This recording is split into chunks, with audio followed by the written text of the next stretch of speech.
Lewis Weiss, training out of Alliance in Houston. Lewis, give us a recap on the week here at Summer Nationals for your performance.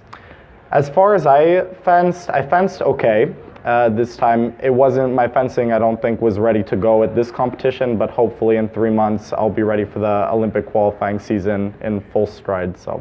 And now this is your first year as a full senior, right? Fully on the senior circuit? No, second year. Second year, okay. And what's that, you had a successful junior career. What's the transition been like for you competing fully on the senior circuit? So in senior and epee, I would say it's very difficult because it's a very dense field. So getting into that has been challenging internationally. Nationally, the guys know each other, so we're pretty good fencing with each other by now.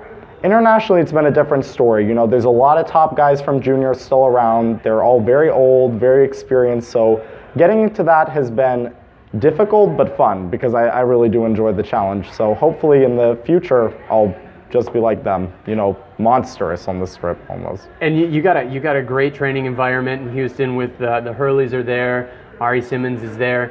What do you see to be the most beneficial component of training at Alliance? For me, it's always been the family aspect, down from the coaches to the fencers to the parents. It's really tight-knit. And we really have this environment where the kids, they see the older fencers do well, they want to go to the tournaments, which is the biggest part, getting them to the tournaments. So from there on, and they see that, the older fencers do really well, they want to get to that point, so it's just keeping that training up, that environment. And also for me, it's the coaches. Andre, who's the head women's epee coach, he's been my coach since, I can't even remember at this point, forever, and we just have a really great relationship. Also with Sergey, our assistant there, but is now making a transition probably to partnership in the near future, and it's because of them, it's been really great. I was just thinking today actually how lucky I am to have had them and had that situation that I've had as a fencer, because not all fencers in America and around the world get to have such a good environment to train in. And with that, you mentioned the kind of family component, the interactions with the senior athletes like the Hurleys all the way down to younger athletes.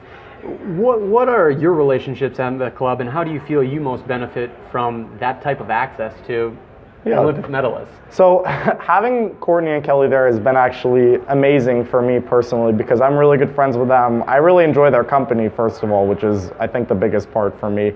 And their fencing has really brought the level up at the club because, it's been me, Ari, Anton Piskovatskov, who's a junior team member, Francesca Bassa, Dina. So a lot of people, but juniors, strong juniors. So transitioning to seniors most of the time. So when they came around, seniors who had been on the circuit 10 plus years, it was like, okay, not only do we have to, get used to fencing them in general, we got to learn their tricks. They're going to teach us something. So that has been hugely beneficial in terms of bouting.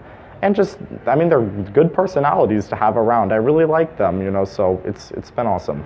And you talk about picking up different tricks, learning new things. Right now, it's kind of a strange part of the season.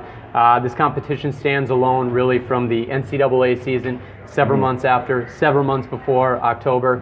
What are your biggest weaknesses that you're focusing on right now? So right now, that's a good question. Right now, I have been working all year at Ohio State, right? So Coach Nazlimov, he was the head coach of the Soviet Union for 10 years, a very systematic guy, and he's really helped me develop my fencing as more of a systematic approach.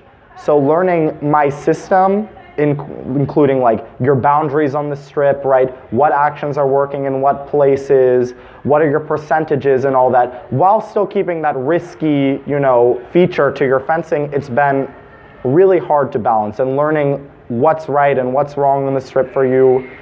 It's surprisingly so challenging because when you're young, you just, okay, I'm going to push, I'm going to score, that's it. No, it's not it. You have to learn this part of the strip is mine, this is what they're doing here, I need to crush them here, and it's just, that's been the biggest challenge for me. So to put that together before this upcoming Olympic season is going to be what I think makes me as a fencer and what's going to make the results here. So you talk about that weakness of not fully utilizing the strip and trying to take advantage of the full length. How about on the strength side? What do you feel are your biggest strengths that you're now just trying to fine tune? My blade actions. I mean, I think everybody who's ever fenced me, especially if you're a French grip fencer, you know if I beat your blade, it's gonna fly out of your hand. So if I can get my blade actions just, keep going through the roof, if I could get my tactics, just as sharp as they've always been, it's gonna be really, really beneficial for me for this upcoming year. And I think that's gonna be the key for me. All right, excellent to hear. You got a great focus on all the areas you're addressing, and we look forward to seeing implementation. Oh, thank you. Thank you.